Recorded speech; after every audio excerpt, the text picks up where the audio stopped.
कि पाकिस्तान के आतंकवादी संगठन जैश ए मोहम्मद और लश्कर ए तैयबा ने कश्मीर में अशांति फैलाने के लिए अब फिलिस्तीन के आतंकवादी संगठन हमास के साथ एक गठबंधन कर लिया है, हमास के साथ हाथ मिला लिया है। हर साल 5 फरवरी को पाकिस्तान की सरकार कश्मीर सॉलिडेरिटी डे मनाती है और हर साल पाकिस्तान इस मौके पर यह कसम खाता है कि वो एक ना एक दिन कश्मीर को भारत से छीन कर रहेगा। हमास लीडर का कश्मीर में जाना, इंडिया कहता है जी देखें जी कि जो इजराइल का मसला है वही इंडिया का मसला है। इजराइल का मसला हमास है, दहशतगर्द ग्रुप। इजराइल का कश्मीर का मसला क्या है? दहशतगर्द ग्रुप। वो ये कह रहे हैं, वो इसको लिंक करेंगे। देखें जी, ये अब हमास यहां पे आ सकती है।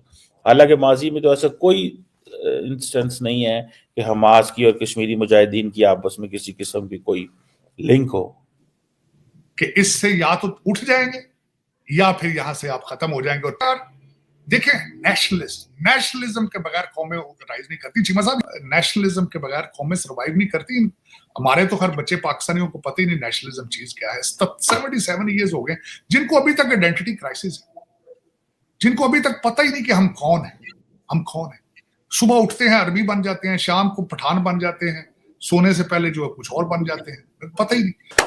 सर, ये मुझे एक चीज समझ नहीं है सर इसमें। बेसिकली गाजा को जिस तरीके से इजराइल ने मारा है, पार्किंग लॉट बना दिया पूरे गाजा को सर, भयंकर मारा है, मैदान बना दिया, सफा चट कर दिया। लेकिन अभी भी हमास उस तरीके से सरेंडर नहीं कर रहा जिस तरीके से एक होता है ना, हथियार डाल दिया कि नहीं लड़ पाएंगे। अरे तुम्हें पता है मेरे सर के ऊपर से यहाँ से बाल उड़े ना, उसको मैं गाजा कहता हूँ। अब हुआ ये है कि हमास के स्पोक्स पर्सन आए हुए हैं पाकिस्तान। बहरहाल ये जो इंडिया अब इसको लिंक कर रहा है, इंडिया कह रहा है जी कि देखिए जनाब, जो हमास लीडरशिप है देखें, वो तो पाकिस्तान में बैठी हुई है, वो तो कश्मीर में गई है, वो तो वहां पे कर रहे हैं, प्रोटेस्ट कर रहे हैं, वो तो बातें कर रहे हैं। तो ये बेसिकली पाकिस्तान का और हमास का आपस में कनेक्शन है। और देखें जनाब, हमास का मौजूद होना कश्मीर के अंदर और वहां पे जाके 5 फरवरी को कश्मीर सॉलिडेरिटी डे मनाना, ये बेसिकली देखें जनाब, ये कीजिए। अब देखें क्वेश्चन क्या है, थोड़ा क्वेश्चन समझने की जरूरत है। हमास लीडर का कश्मीर में जाना, इंडिया कहता है जी देखें जी कि जो इजराइल का मसला है वही इंडिया का मसला है। इजराइल का मसला हमास है, दहशतगर्द ग्रुप। इजराइल का कश्मीर का मसला क्या है? दहशतगर्द ग्रुप। वो ये कह रहे हैं, वो इसको लिंक करेंगे। देखें जी, ये अब हमास यहां पे आ सकती है। हालांकि माजी में तो ऐसा कोई इंस्टेंस नहीं है कि हमास की और कश्मीरी मुजाहिदीन की आपस में किसी किस्म की कोई लिंक हो, कोई ऐसी इंस्टेंस नहीं है। ठीक है ना जनाब, कोई ऐसा लिंक नहीं है, कोई ऐसी बात नहीं है, लेकिन कोई ऐसा चक्कर नहीं है। ठीक है जी, लेकिन जिस चीज को अगर देखा जाए तो ये जरूर है कि जो कश्मीरी है वो कहते हैं कि देखिए हमारे साथ भी जुल्म हो रहा है, उधर से फलस्तीनी कहते हैं हमारे साथ भी जुल्म हो रहा है। तो ये आपस में, हालांकि मेरे पूरे का पूरा अपना जो पीएचडी का थीसिस था वो मैंने इस चीज पे लिखा था कि ये जितनी भी इस्लामिस्ट मूवमेंट्स हैं या जो इस्लामिस्ट कनेक्शंस हैं, इनके तमाम के जो ट्रांसनेशनल ये जो कनेक्शंस हैं ये खत्म हो गए। ये ट्रांसनेशनल कनेक्शन जो हैं ये खत्म हो गए आफ्टर 9/11। और उसकी वजह यही है, ट्रांसनेशनल कनेक्शंस का खत्म होने की जो वजह है वो यही है कि because there is no appetite for such kind of movements and struggle after 9/11 because the entire global order has changed.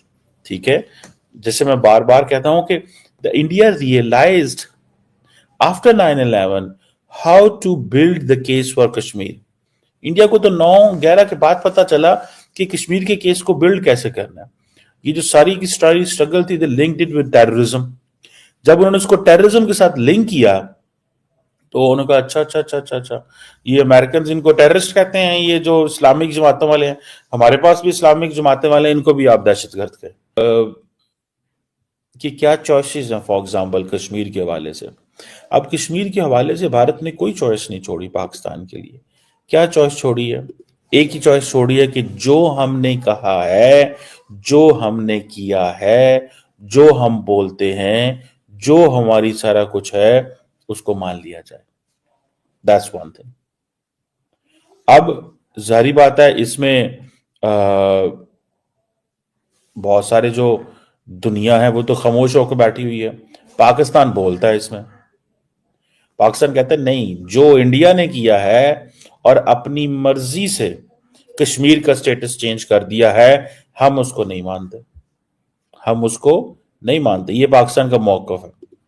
اب یہ چیزیں جو ہے obviously that gives a message.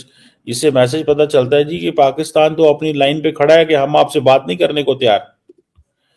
اب ہوا کیا کہ حماس جو ہے اس نے وہاں پہ ظاہری بات ہے اسرائیل کے خلاف ایک بہت بڑی جنگ شروع کی ہوئی ہے. حالانکہ میں تو اس کو بہت سمجھتا ہوں کہ بڑا نقصان کروایا حماس نے اپنا, اور بہت نقصان ہوا ہے. 7 اکتوبر کا جو اوریجنل حملہ تھا وہ اگر نہ ہوتا تو میرا خیال ہے کہ بہت ساری چیزیں بہتر ہوتی مڈل ایسٹ کے اندر. آج شاید غزہ جو ہے وہ کوئی 30 سال پیچھے چلا گیا مزید, جتنی ڈیتھ اینڈ ڈسٹرکشن ہوئی ہے, جو کچھ ہوا. میرا تو خیر موقف اس میں یہ ہے کہ آپ کو ڈپلومیٹک پولیٹیکلی اپنے مسئلے مسائل حل کرنے چاہیے, اپنی اکنامک پاور پہ یقین رکھنا چاہیے, انٹرنل سٹیبلٹی پہ یقین رکھنا چاہیے, اور اس طرح کے جو سلوشنز ہوتے ہیں وہ لانگ ٹرم ہوتے ہیں, شارٹ ٹرم نہیں ہوتے. These solutions expand over a generational struggle. اس کا تعلق یہ نہیں ہے کہ ایک مسئلہ بن گیا تو اب آپ کی نسل نے اس مسئلے کو حل کرنا ہے.